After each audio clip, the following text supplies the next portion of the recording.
Hello, je suis Marie-Estride, consultante sensorielle, et je pars à la rencontre de ces femmes et de ces hommes qui ont décidé de changer de vie et de se consacrer à un métier sensoriel. Que ce soit à travers le goût, le toucher, la vue, l'ouïe ou l'odorat, toutes ces personnes partagent une envie commune, celle de la transmission et de la reconnexion à ce que nous sommes vraiment. Partez à la rencontre de ces destins qui ont du sens et de ces passions devenues métiers. N'hésitez pas à partager ce podcast à toutes les personnes qui doutent et qui hésitent à se lancer dans leur projet de cœur. Artisans, le podcast qui vous montre une autre voie. Artisans. Artisans.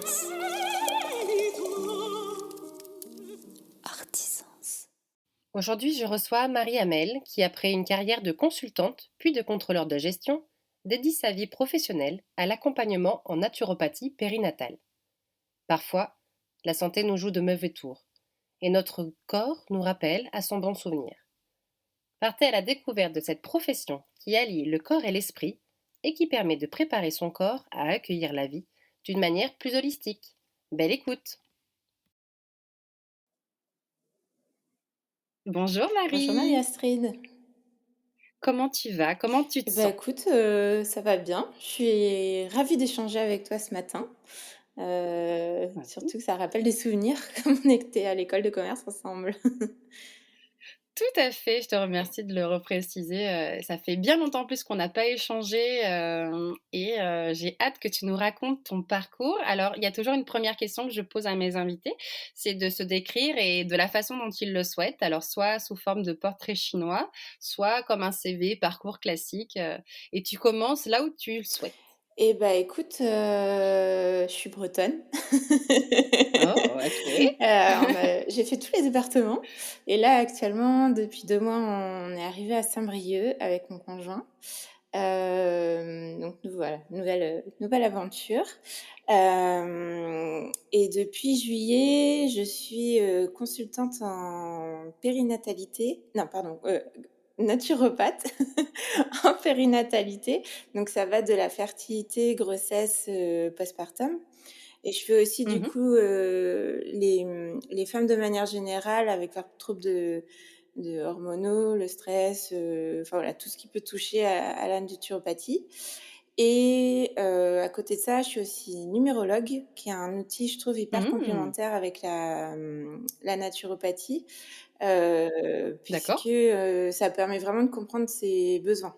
Et au final, c'est souvent l'émotionnel qui est à la source de plein de choses en tout à naturopathie. fait. Donc voilà, je trouve que c'est hyper complémentaire, surtout dans le projet grossesse, de bien se Ok. connaître et en prévention du postpartum. Je trouve que c'est un outil cool. Alors bien sûr, ça n'a pas la prétention de tout solutionner, mais ça peut être un bel outil. Et, et sinon, je suis enceinte d'une petite fille qui va nous rejoindre normalement en juillet. Donc voilà. Oh, félicitations! Trop bien. Bon, donc tu sais de quoi parler aujourd'hui. Tu sais de quoi tu C'est parles. ça. En fait, j'ai vraiment calqué. Tu vois, j'ai d'abord pratiqué que la fertilité. Maintenant que je suis enceinte, je me vraiment à la grossesse et le postpartum. Mais j'ai vraiment suivi mon parcours.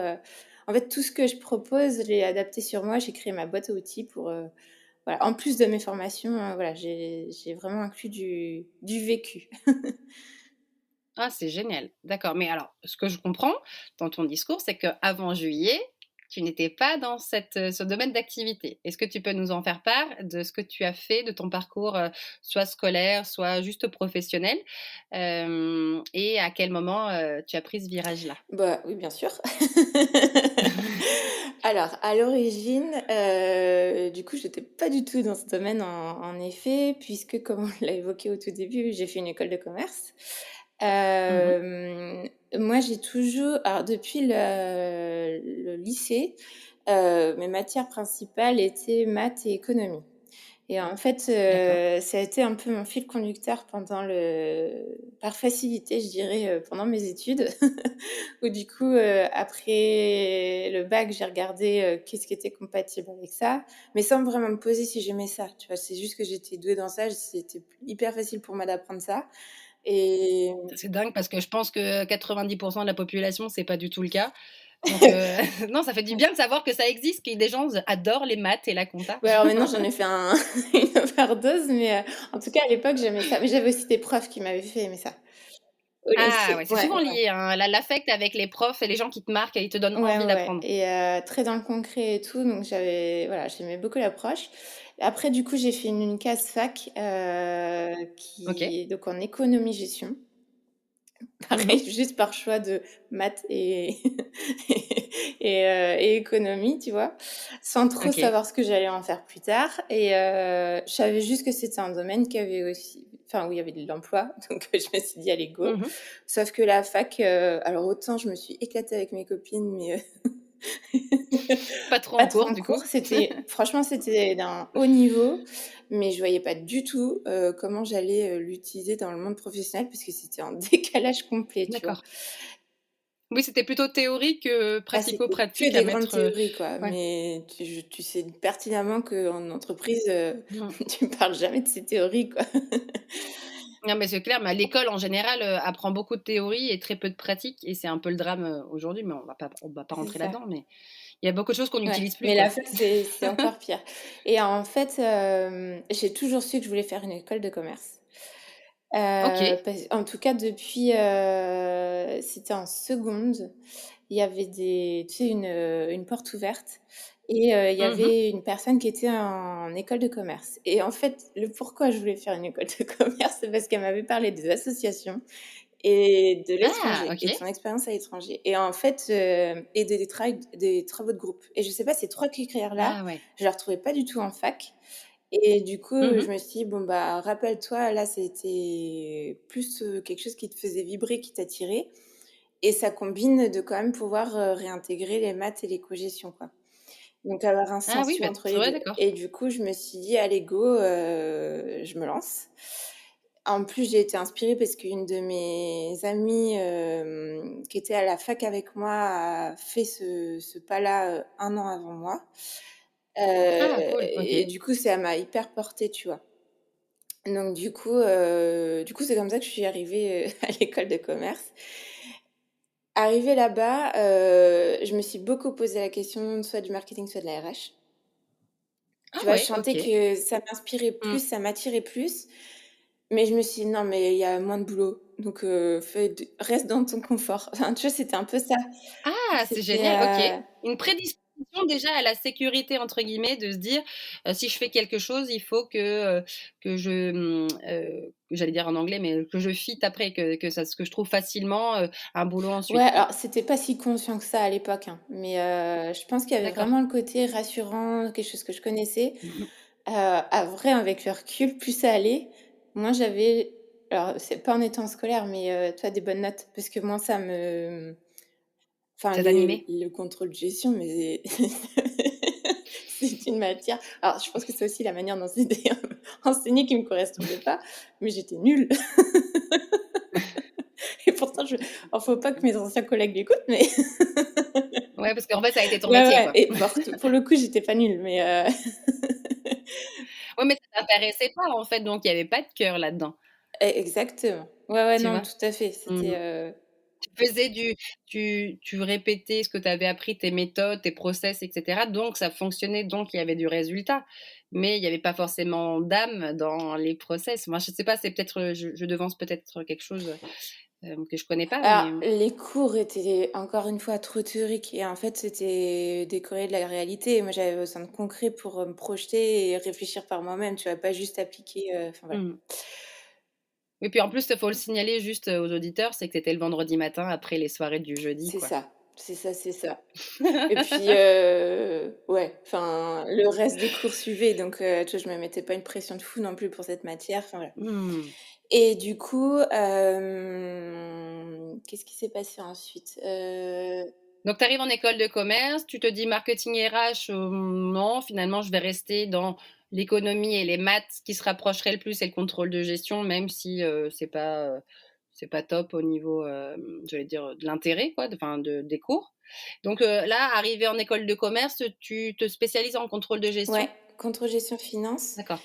Toi, quand on est parti à l'étranger, donc moi, je suis partie au Mexique, j'avais même pris toutes ces matières, alors que D'accord, ouais, là-bas. de finance et maths et tout. Et du coup, justement après, en fait, au Mexique, on est parti l'année où, tu sais, il y avait la grippe, porcine ou aviaire. Aviaire. Et du Aviaire, coup, nous, ouais. on est rentrés en catastrophe. On devait rester jusqu'à fin juin pour faire un petit road trip et tout. Et en fait, Mmh. en fin avril, on nous dit, soit on ferme les frontières, soit, vous rentrez et on va valider vos modules comme ça, quoi. Les Enfin, modules. avec parce que Ouais. toutes les Mmh. semaines, on avait des examens, donc en gros, ils étaient capables de nous noter, quoi. Enfin, c'était pas, voilà. D'accord. Et du coup, étant au Mexique, climat bizarre et tout, on se dit: «Bon, on va pas prendre le risque, on ne sait pas trop ce qui se passe, on va rentrer». Alors, en tout cas, certains sont rentrés, pas tous, mais moi, j'ai pris le choix de rentrer. Et surtout que quand j'étais au Mexique, la veille de prendre la décision de partir, tu sais, l'année d'après, moi, j'avais déjà en tête que je faisais une année de césure. Donc une année de césure, tu sais, c'est quand D'accord. toi, tu le sais, mais je dis pour ceux qui vont Oui, bien écouter. sûr. Donc c'est une année où on ne va pas à l'école, mais par contre, on fait un an de stage avec du coup une mission plus importante que, juste un stage de 6 mois puisque c'est pendant un an. Et du coup, moi, j'avais déjà entrepris des démarches et j'ai été contactée par, HP qui, avait un poste d'1 an hyper intéressant à Grenoble, en plus une ancienne de l'école. Et en fait, Ah super, donc OK. j'avais envoyé le CV et elle me dit, «On peut passer un entretien». Donc et du coup, là, je les ai au téléphone et je dis: «Bah oui, il y a pas de souci. Par contre, le seul problème, c'est que je ne sais pas, soit je rentre dans 2 heures, soit enfin, on sait pas ce qui va se passer, quoi». Donc l'entretien, c'est maintenant où je sais pas si on va être mis en quarantaine. Enfin voilà, donc c'est tout de suite où, D'accord. où je suis incapable de vous dire quand je pourrais vous revoir au téléphone. Et du coup, il dit: «Bon, écoutez, je vous rappelle dans 5 minutes». Donc 5 minutes après, Ah génial. il me rappelle. Mmh. «Bon, OK, si vous êtes OK, on fait l'entretien». Donc je me suis même pas préparée. Je dis: «Bon, OK». De toute façon, je me suis dit: «J'ai rien à perdre». Et en fait, Bien sûr. c'était hyper fluide, et donc on fait l'entretien et tout qui était très qui du coup s'est bien passé. En tout cas, moi j'ai aimé le faire, donc déjà c'est important. Mais du coup, j'avais pas de stress, donc voilà. Et ils me rappellent, dans la foulée, ils me disent: «OK, on vous prend». Donc Ah ça a beaucoup génial. joué aussi dans Mmh. la balance de me dire: «Bon, je Je rentre, quoi». rentre. Mmh. Donc Mmh. du coup, j'ai fait, 1 an en contrôle de gestion, à Grenoble chez HP, avec en plus, c'était un retour en douceur parce que très international, avec beaucoup d'étrangers, j'ai une équipe au Ah top. super. C'était vraiment une chouette expérience. Donc tu vois, ça a réalimenté le fait que le contrôle de gestion pouvait m'intéresser. Il y avait plein d'outils intéressants, ouais, et puis des collègues qui avaient vraiment une philosophie intéressante, tu vois? Je Oui, puis ça rendait, concret ce que tu avais vu en mmh, théorie et qui était peut-être un peu moins, mais de le voir dans le monde du travail et d'un point de vue en plus, transversal avec d'autres nationalités, ça devait être hyper ouais, et puis enrichissant. tu vois, même ma maître de stage, encore, l'année dernière, des fois, je pensais à elle, je dis: «Mais comment elle ferait et toi, comment elle se positionnerait?» Elle me Mmh. donnait plein de tips, donc et j'ai essayé moi-même après de les retransmettre à d'autres stagiaires et tout, enfin voilà. Ah c'est génial, la Ouais, transmission, c'est ouais, génial. mais OK. inspirante, quoi. Enfin, voilà. Et du coup, suite à ça, j'ai fait un deuxième stage, du coup, en contrôle de gestion aussi. Là, je commençais à moins voilà. C'était moins cool, mais bon, je me suis dit: «Bon, c'est pas grave, c'est juste une expérience de plus, c'est que c'est pas cette boîte-là», enfin, voilà. Ouais, d'accord, dans une autre Ouais, ouais, entreprise, OK. c'était, dans OK. l'agroalimentaire, mais voilà, en plus, c'était à Paris, beaucoup plus, Mmh. heu, pas bling-bling, mais tu vois, c'était pas du tout la même ambiance que le côté vraiment terre à terre qu'à Grenoble on pouvait avoir, enfin voilà. Et en fait, on est retourné à l'école et il y avait un jeudi de l'entreprise ou je sais plus comment ils s'appelaient ça. En gros, tu avais des entreprises qui venaient. Et je me rappelle, c'était en le lendemain d'une soirée, je me suis dit: «J'ai la flemme d'y aller». Et en fait, je lui ai dit: «Bon allez Valérie, tu habites juste à côté, vas-y, prends ton CV et puis vois, quoi». Et là, il y avait plein d'entreprises avec qui j'ai donné mon CV et donc Capgemini. D'accord. Aucune enfin, j'ai vraiment donné mon CV comme ça, sans vraiment attendre, sans me poser trop de questions, tu vois? Et sauf qu'ils m'ont rappelé le lendemain pour passer un entretien. Je me suis dit: «Bon, bah, Génial. c'est un entraînement».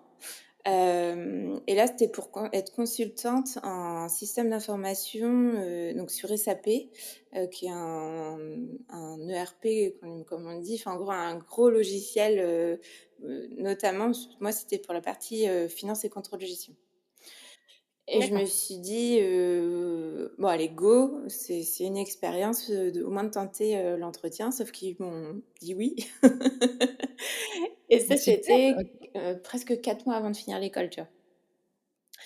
Et je me suis Super. dit, bon, c'était un gros nom, enfin, toi, tu te dis: «Bah, c'est une grosse expérience, tu sais que tu vas galérer Mmh. pendant 2 ans, mais tu vas beaucoup apprendre». Enfin, je me suis dit: «J'ai ça au moins, j'ai pas à chercher». C'est toujours le côté Ah, c'est clair, sécurité. la sécurité. Ouais, tout à fait. Hem Et je me suis dit: «Bon allez go, j'y vais». Bon, il s'est avéré que, du coup, après on a fini l'école, j'ai commencé et en fait, moi, je suis partie 1 an en projet. Je pense que c'était avec, mon expérience que je t'ai parlé de HP, c'était ma meilleure expérience, professionnelle que j'ai eue Mmh. jusqu'ici. Où, en fait, la chance que j'ai eue, hem, des fois le c'est que donc je me suis retrouvée en projet et la personne avec qui je devais travailler en binôme, malheureusement est tombée malade. Et du coup, on m'a dit: «Écoute, on va te chapeauter, mais tu vas prendre aussi de ses fonctions». Sauf que c'était Oh, quelqu'un qui avait, waouh! je sais pas, j'étais jeune, donc je pense que je le vieillis, mais quelqu'un entre, au moins 50 ans, tu vois? Enfin voilà, enfin quelqu'un qui avait vraiment une carrière derrière lui et tout. Et du coup, je me suis dit: «Bon, bah, go, hein, de toute façon», enfin, tu te poses pas la question. Mais C'est les ouais, c'est ça. opportunités. Mais en Ouais. fait, comme Mmh. c'était après, j'avais un manager, vraiment top qui savait te poser les bonnes questions pour, te tirer vers le haut, mais sans te mettre pour autant Mmh. la pression. Et en fait, ouais, enfin, il avait vraiment un tu étais lâché, tu étais très autonome, mais il était là, enfin, il savait ce que tu faisais et au pire, il était là en garde-fou et te posait les bonnes questions quand il fallait, tu vois? Ah Enfin, c'était génial. vraiment top. Et du coup, alors j'avais pas de vie à côté, mais j'ai énormément appris, ouais, enfin là, je me suis vraiment éclatée. Mais en fait, avec le recul là aujourd'hui, je me rends compte que c'est parce que j'étais autonome que je m'éclatais aussi. Et on était en équipe, tu vois? Ah, Il y avait OK. beaucoup d'humains, il y avait beaucoup de partage, parce que du coup, on allait chez le client pour comprendre vraiment son besoin et tout. Et en fait, c'est les critères que je retrouve aujourd'hui, que j'ai aimés, tu vois? D'accord. Donc voilà. Et Mmh. ensuite, j'ai basculé en contrôle de gestion, parce qu'en fait, j'avais rencontré quelqu'un sur Paris que j'ai rejoint.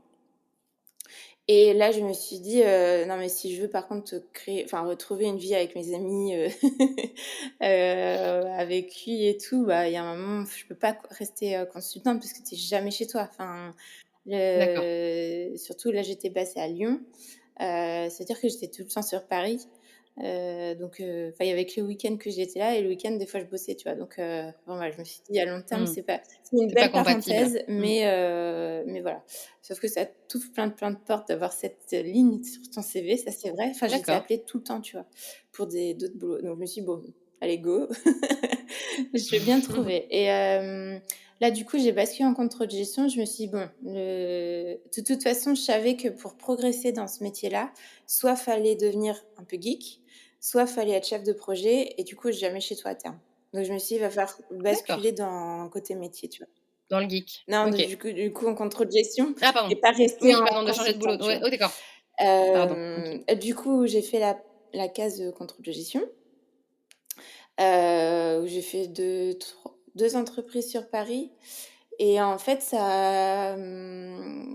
quand ça a coïncidé avec, donc la personne que j'ai rejoint à Paris, c'est une catastrophe notre relation. Du coup, j'ai mis un stop. Sauf que ça m'a sortie de là, j'ai tout remis, ma vie à plat, en En question. question? Ouais. Surtout je commençais à avoir vraiment une perte de sens aussi au niveau côté boulot.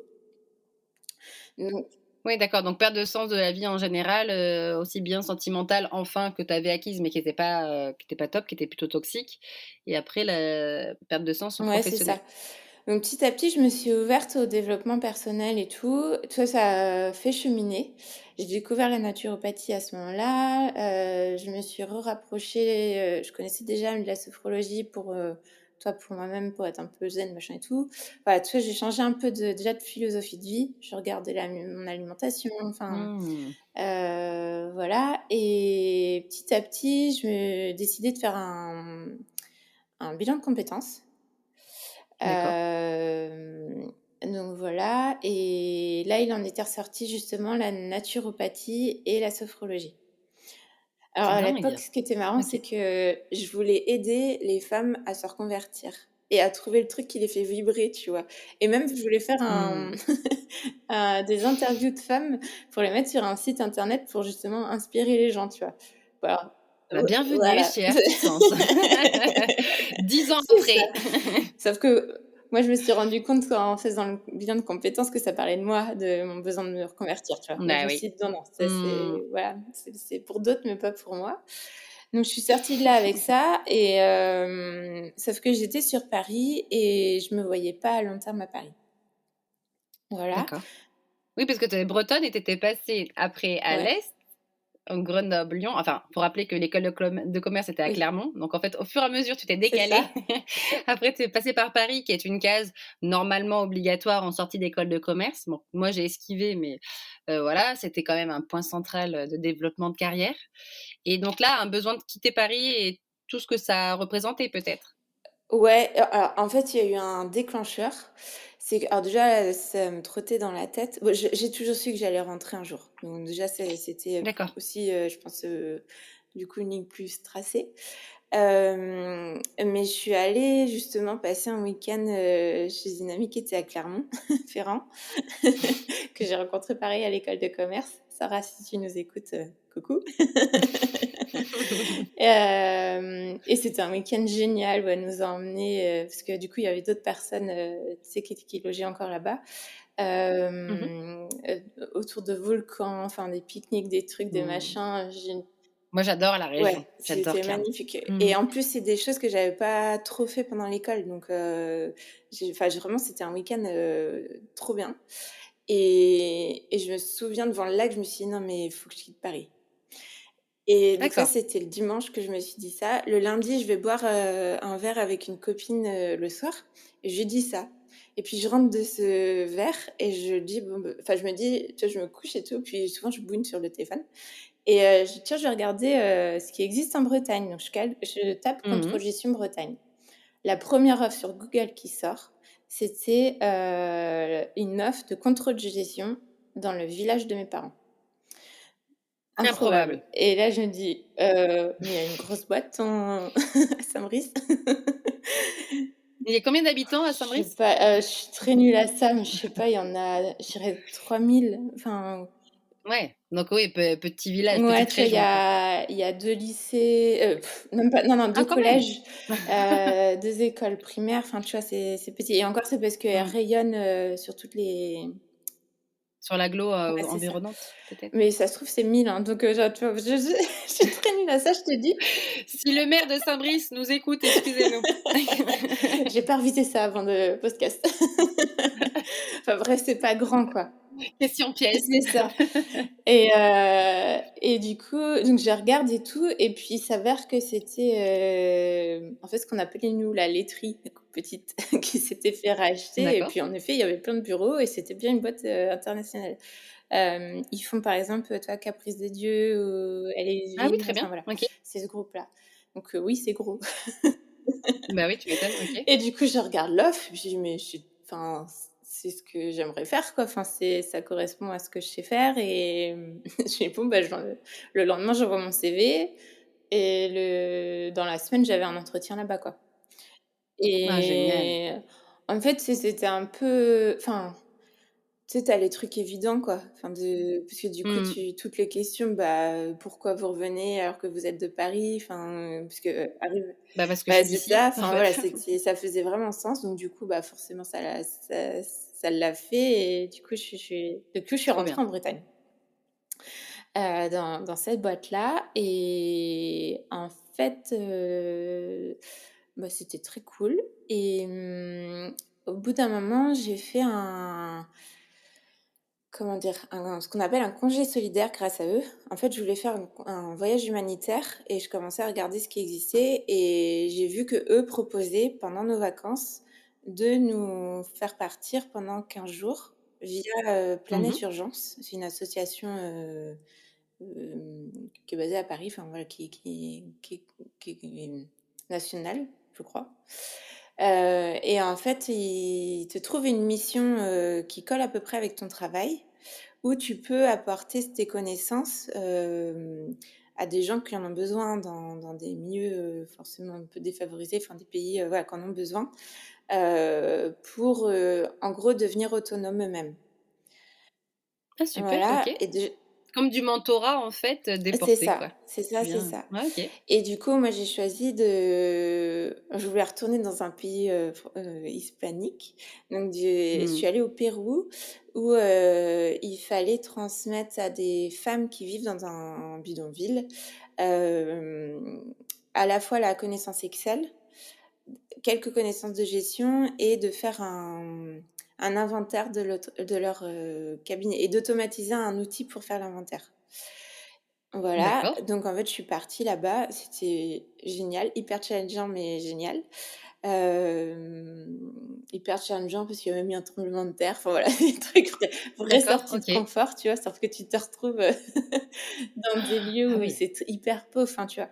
Et sauf que ces femmes-là faisaient plein de choses alors qu'elles avaient rien.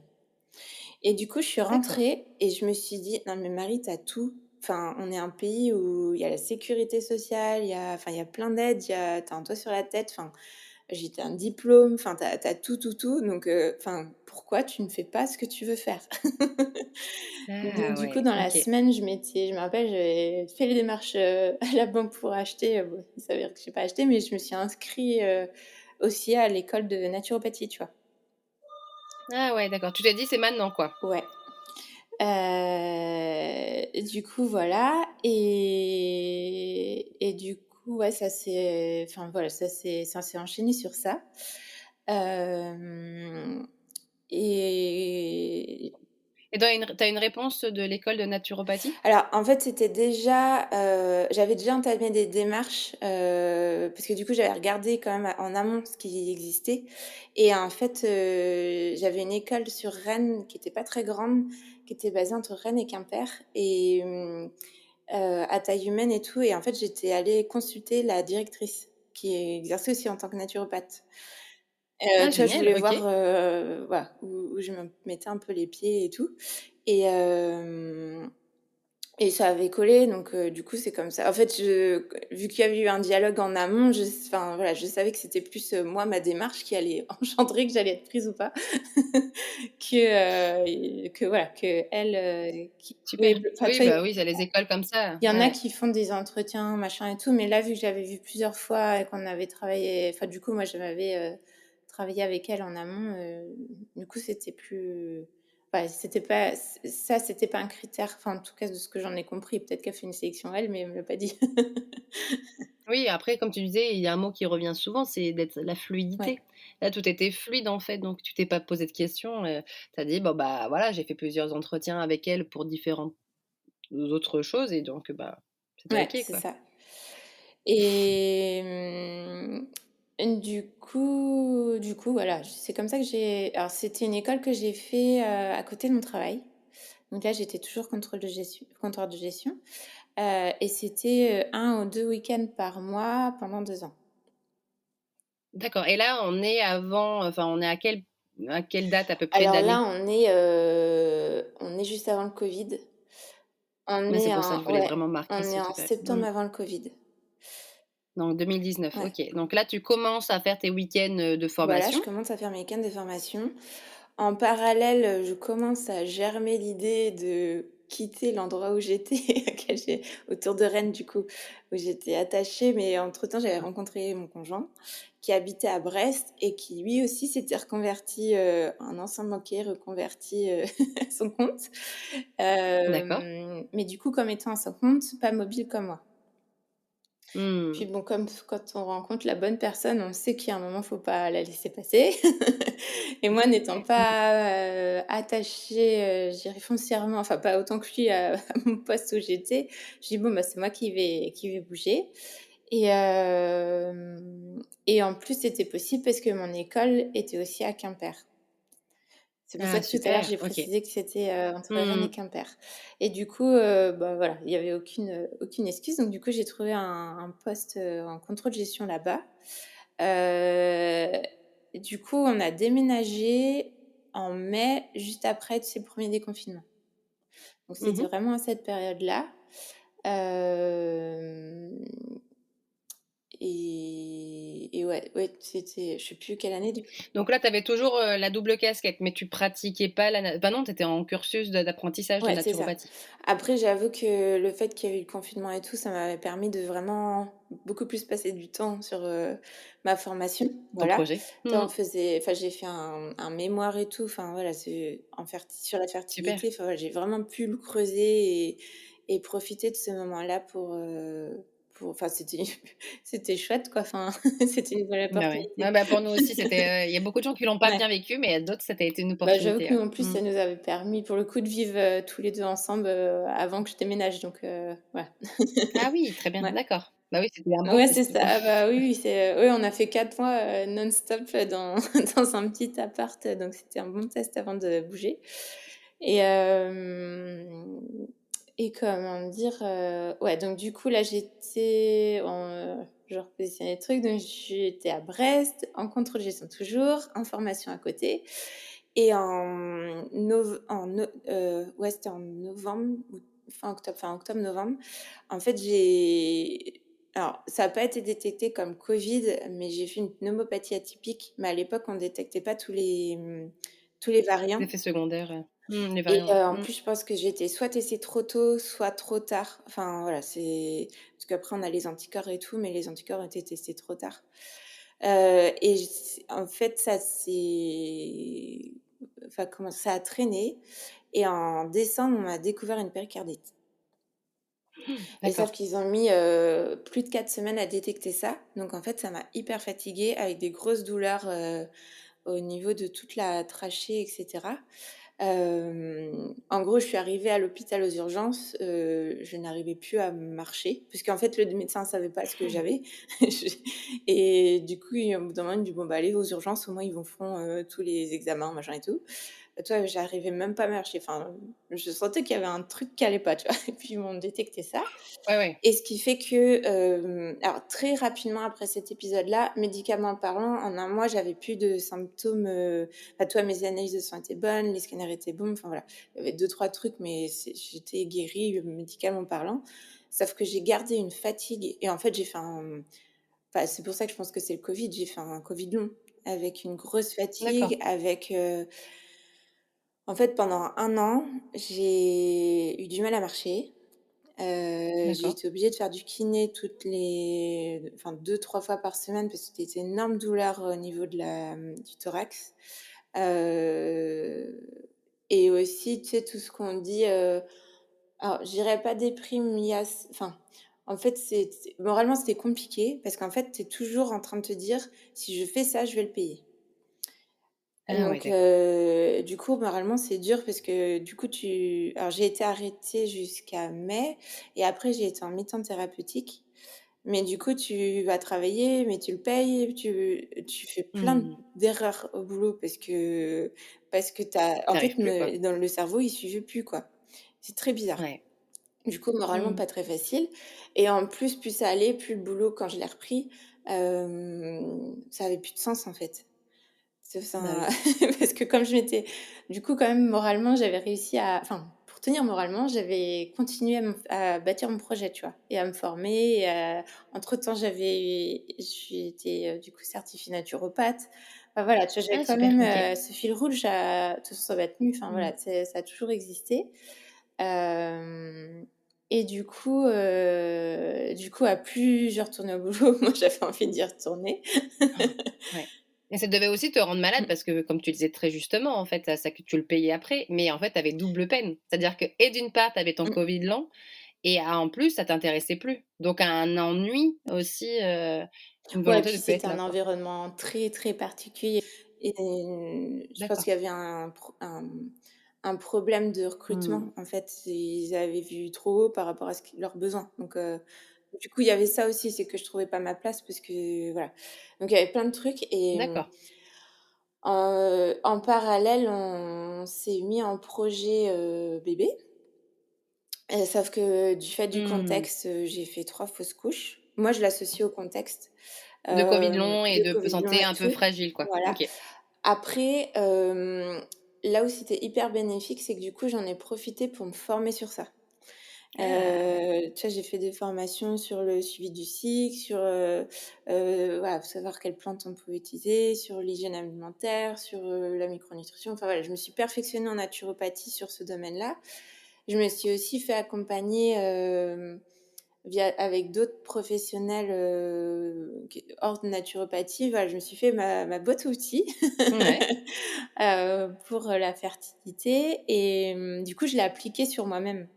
Ah, c'est génial. Pour Ouais. voilà, pour, parce que et aussi parce que je voulais récupérer de ce Covid long. Enfin voilà, je voulais vraiment, comment dire? M'appuyer sur les outils que j'avais pour, pouvoir m'en sortir et puis du coup pour qu'on puisse, à la fois sortir du Covid et à la fois pouvoir, Un petit bébé. un petit bébé et sauf qu'il y a eu à la deuxième fausse couche qui était arrivée plus loin que les autres, à l'échographie de datation, là, on nous dit, il y a plus d'activité, D'accord.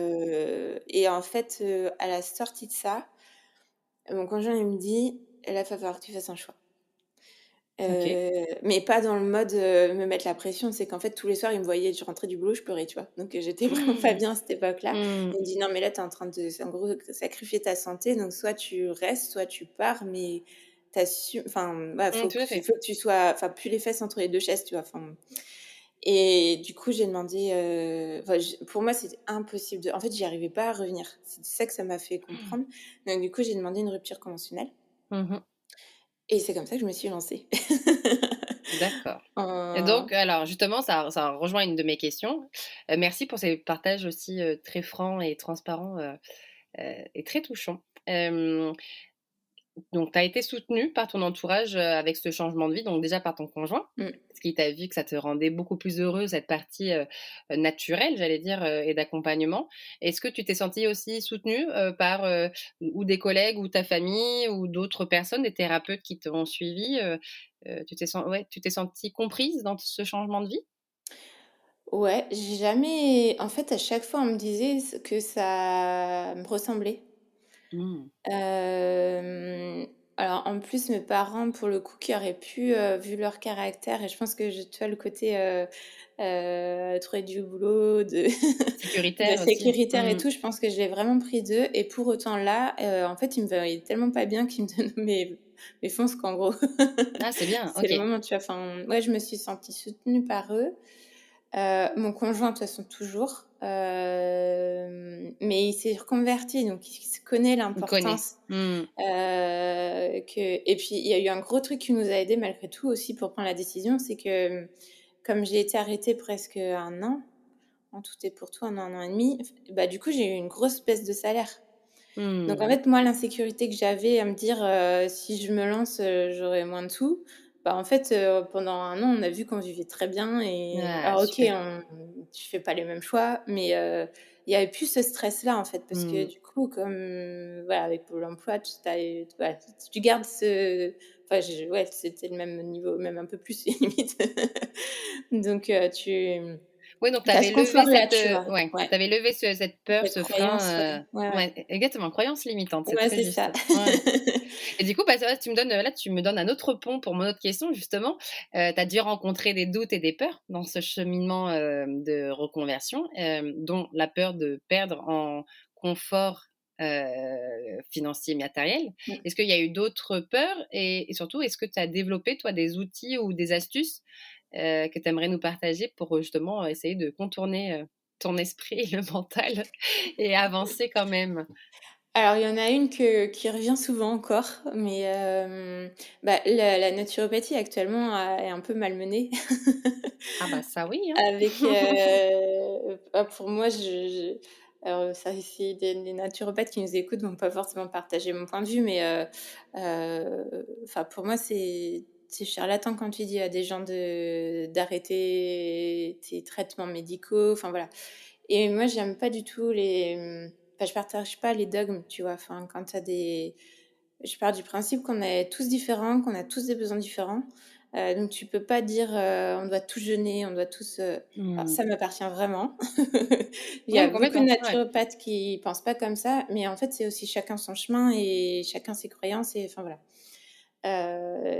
Donc en tout cas, moi ça m'appartient et donc du coup, je partage pas forcément ce qui se passe. Enfin, je m'identifie pas aux personnes à qui ça arrive, en fait. D'accord. Parce que je vois aussi quand j'accompagne là des personnes, le bienfait que ça leur fait, enfin voilà de et moi je l'ai vécu sur moi-même. Mmh. Donc il y a quand même des choses qui sont factuelles. Et je sais plus ce que je voulais en dire du coup. Ça perturbe, hein. Non, Ouais, est-ce que tu as des outils ou des conseils à nous donner, pour justement passer hem, au-delà, oui. voilà des peurs et des doutes, des Ouais freins? et du coup, bah, oui, quand même de se lancer dans ça, il y a les doutes de, bah, est-ce que je pourrais en vivre? Est-ce Mmh. que je vais pouvoir être reconnue aussi, dans ça? Enfin, La légitimité. la Mmh. légitimité. Elle revient tout le temps, mais en fait, ça me passionne tellement que je me dis, faut enfin, tu vois, je mets des œillères et Mmh. j'avance. En fait, je me dis: «Si je vais pas jusqu'au bout de mon idée, j'aurai des regrets». Et je préfère me planter que qu'en avoir. Mmh. Et il y a un podcast, enfin non, c'est un TED, je sais pas si tu Mmh. connais? C'est, David Laroche.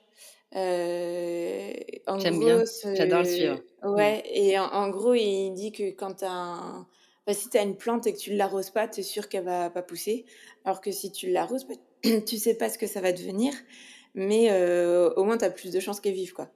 Et je sais pas pourquoi, je garde Non, c'est souvent beau. Mmh. quand j'ai des doutes, je me rappelle ça et je me dis: «OK, à la fin de ta vie, si tu fais pas, tu auras des regrets donc go, quoi». Ouais et puis je veux voir la fleur qui va sortir après Ouais, l'arrosage, c'est quoi. ça et que je me dis qu'au pire, si c'est pas ça, en fait, ce sera forcément un outil qui va m'emmener à autre chose. Donc je fais confiance. En gros, c'est ça mon que j'utilise. Hem, Après, ce qui m'aide beaucoup, c'est le réseau. Ah ouais, OK. De contact enfin, tu vois, il y a pas mal d'assauts quand tu es entrepreneur de gens qui se lancent. Donc en fait, Ah tu ouais? te rends OK. compte aussi que tu es pas tout seul et ça te donne toujours de la ressource. Enfin, tu vois, il y a toujours quelqu'un qui a une idée ou un truc qui fait différemment et en fait, tu t'apportes mutuellement. Donc ça, je trouve que c'est hyper bien pour se soutenir et quand tu as un coup de mou ou au contraire quand ça va bien, mais que tu as juste envie De le de pas être tout partager. seul, tu vois? Mais je Mmh. trouve que ça booste. En tout cas, moi, de voir des gens inspirants, ça me booste. Mmh. Hem, il y a ça. Et tu as des idées de enfin, ou tu pourras me les envoyer plus tard si tu veux, mais si tu as des noms de réseaux qui peuvent être retrouvés de manière, nationale, tu vois? Par exemple, je sais qu'il y a Femmes de Bretagne qui existe. Est-ce que ça fait partie des réseaux? Est-ce que, il y a maintenant, il y a Femmes de Territoire parce que Femmes de Bretagne, c'était très dans l'ouest justement. Il y a Bouge ta boîte, il y a plein de réseaux comme ça. Est-ce que c'est des réseaux qui sont vraiment liés à ton domaine d'activité ou c'est des réseaux qui sont juste entrepreneurs? Alors, non, par contre, ce sont des réseaux de Bretagne. D'accord. Celui que j'ai le plus, auquel je suis le plus active, je dirais, c'est Entreprendre au féminin. Ah oui, d'accord, OK. Mais Bretagne, alors je t'avoue, je crois pas qu'il soit national. Je t'avoue que j'ai pas trop regardé. Oui, puis en plus, Hem, bah, pour toi, tu t'en fiches, quoi. mmh. Tant qu'ils sont en Bretagne. Ouais, ouais et ouais, ça fait vraiment un réseau, en plus, j'ai eu la chance du coup de faire un accompagnement de 3 mois avec Mmh. eux, où toutes les semaines on allait et voilà, pour, forger les fondations de sa boîte et là, du coup, il y avait enfin, forcément, quand tu te vois toutes les semaines avec des personnes, puis tu parles de choses qui challenge parce que quand tu mets ta boîte, tu mets aussi enfin, c'est ta boîte, c'est toi, enfin, c'est pas Oui, juste ton pour les métier. entrepreneurs, ouais. Ouais, tout Ouais, à fait. donc Tu as vu. et ça a poussé à aller dans le bout du pourquoi tu fais ça. Ton Donc en fait, pourquoi, ouais. tu te Mmh. mets tu confies des choses, donc on s'est tous un peu confié des choses, donc ça crée vraiment, des liens, assez forts, quoi, très D'accord. rapidement. Et du coup, ouais, c'est des personnes où souvent on se contacte et parce que même si je déménageais, tu vois, les liens pourraient un peu changer, mais non. Hem, on s'envoie souvent des astuces ou se prendre des nouvelles ou enfin voilà, donc ça c'est chouette. Et qu'est-ce que je pourrais te et puis ouais, bien s'entourer quoi. Parce que, Mmh. moi je m'en suis vraiment rendu compte, depuis que j'ai quitté le boulot, enfin mon poste de contrôle de gestion. Non, mais c'est génial, non, mais j'adore parce qu'en fait, tous mes invités ou tous mes invités disent ça et je trouve ça mais tellement magique. C'est-à-dire qu'avant on travaillait et Oui, c'est maintenant vrai. c'est plus un travail et mais c'est Ouais. ça qui est dingue. C'est-à-dire que comme tu le disais, excuse-moi, je t'interromps, mais Non mais bien c'est sûr. vraiment ça, c'est de dire: «Avant je travaillais, aujourd'hui j'ai plus l'impression de travailler parce que je le fais avec tellement de cœur que c'est ma vie aujourd'hui en fait». C'est un prolongement de moi-même, c'est, issu souvent, de ce que j'aimais faire, de ce que j'aime faire, c'est une partie de moi en fait et donc c'est plus, comme le conditionnement qu'on a, sociétal et familial parfois de dire, «Tu vas au travail, tu vas» tu vois? Vraiment c'est le côté, je vais transpirer, je me Ah ouais. souviens et je fais juste j'ai un flash parce qu'on a partagé ce moment ensemble, mais Atenza donc qui était le directeur de l'école qui disait: «On va mouiller la chemise». Oui. Tu vois? Ça a été une des premières choses qu'il nous a dites quand on est rentré en 2007, à l'amphi et de dire: «Bah, vous êtes prêts à mouiller la chemise». Donc ça veut dire qu'il y a un côté effort, physique, mental, peu importe, pour aller travailler, obtenir un minimum de machin. Alors que quand tu choisis ton métier de cœur ou tu choisis ton projet de cœur, ou une reconversion et c'est peut-être pas le dernier, ben, en fait, tu as plus l'impression de travailler. Ouais, c'est ça, mais c'est vraiment ça. Moi, je sais que pourtant je fais encore plus d'heures que Ouais, c'est ça. Ouais, le mais je soir, le week-end, ouais, c'est ça, mais ouais, c'est pour le coup, j'en passe du temps à mon travail, mais en fait, c'est que du plaisir, quoi, donc Mmh. et au final, ouais, non, c'est oui, je travaille plus. Mais tu vois, c'est ça qui est dingue et donc tu disais justement bien s'entourer parce que quand tu travaillais Ouais, bah, tu sais, d'être avec des personnes qui sont pas câblées comme toi, qui te prennent de mmh, l'énergie, mmh, qui voilà. Il y a une phrase qui dit, qu'on est je sais plus le mot, mais le cumul en gros des 5 personnes que tu côtoies le plus ouais, et en fait, malgré toi, même si elles sont différentes de toi, c'est vrai parce qu'elles te prennent ton énergie ou mmh. enfin, tu plus enfin, voilà, c'est intrinsèque. Bah, ouais, si tu as moins d'énergie à autre chose, quoi et alors que quand tu es entouré des bonnes personnes, bah, je sais pas, tu te sens plus aligné et enfin, c'est porteur, quoi. Enfin, Oui, puis c'est ça te nourrit ta jauge en fait, ça ouais, te c'est ça, porte, ça te ouais. pousse, ça te fait travailler, hein, de la même façon, hein, parce que quand tu côtoies des gens, en fait, tu attires des gens qui te ressemblent aussi quand tu es Oui, aligné ouais. et ah bah, c'est rigolo parce que du coup, tu vas répondre au podcast de Maher, donc ceux qui nous suivent écouteront, Maher qui est vigneron au Liban a dit complètement ça, cette phrase-là de dire: «Bah, quand tu es aligné, tu attires les personnes qui te sont bénéfiques». Mmh. Alors que quand tu pas forcément aligné avec tes valeurs, avec ta vie, tu es en doute et ben, en fait, ton regard, il est hyper tourné vers l'extérieur et donc là, vont venir des gens qui vont se nourrir de ton énergie, des vampires, ce que j'appelle moi, Ouais. qui viennent je sais pas, se galvaniser de quelque chose chez toi, mais ouais, non, c'est hyper important bah, toi, tu as fait carrément une phase d'introspection de se dire: «Attends, moi, j'en ai besoin de ça pour aller mieux et donc maintenant, j'ai envie de le mettre, à profit et Mmh. d'accompagner les gens à aller mieux, en fait, c'est ça? Ouais, c'est ça, ouais, ouais, tout à fait, ouais, ouais. Ouais, ou ouais, Ouais, Et alors complètement. justement, toi qui étais contrôleur de gestion, donc rien à voir, qu'est-ce que et puis même d'avant, qu'est-ce que tu dirais à la petite Marie? Mmh. Ce qui me vient en tête, c'est que tout sert, qu'il y a jamais de hasard. Enfin, Mmh. que tu vois que même s'il y a des fois des choses où, faut du temps aussi. Enfin, faut de la patience et du temps pour se reconvertir et que du coup, même s'il y a des phases qui étaient hyper longues, elles étaient nécessaires. Enfin, Mmh. et qu'il faut y croire, quoi. Enfin en fait, que je lui dirais qu'elle a eu raison d'y croire. Voilà. Parce que Mmh, c'est beau. c'était ouais, ouais, voilà. J'ai des frissons. Super. Et alors, une dernière question. Est-ce que tu aurais une Madeleine de Proust ou quelque chose qui te réconforte, que ce soit un endroit, un aliment, une odeur, peu importe. Est-ce qu'il y a quelque chose qui te vient?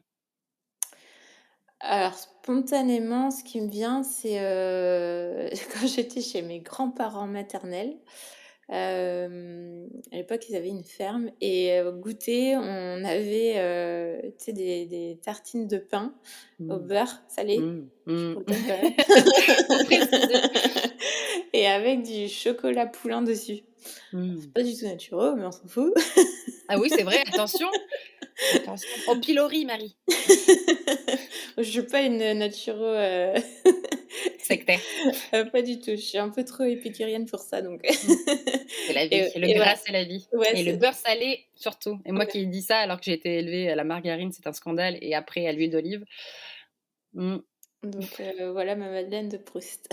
Ah super, OK, donc la tartine de pain chaud avec du beurre salé, enfin demi-sel avec du chocolat poulain dessus. Mmh. C'est ça. Mmh. Ah ouais, super. Bon, bah, top. Bah, je te remercie en tout cas pour, tout ce partage de vie, cette reconversion.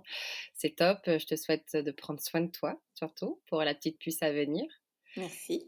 et je mettrai ton compte, enfin tes réseaux, dans la légende du podcast pour ceux et celles qui veulent te suivre. Avec plaisir. Merci en tout Merci cas pour ce beaucoup. beau moment. Bah, merci à toi et puis je Ça te fait dis des à bientôt. retours, un retour en arrière. Ouais, il y a 10 ans. Mon C'est ça, Dieu, on peut pas compter les années. c'est ça. À bientôt Marie-Astrid, bonne À journée. bientôt Marie, à toi aussi. J'espère que ce parcours vous aura donné envie de suivre vos rêves, de vous faire confiance, de transmettre à votre tour votre passion. N'hésitez pas à noter ce podcast et surtout à le partager. À la semaine prochaine!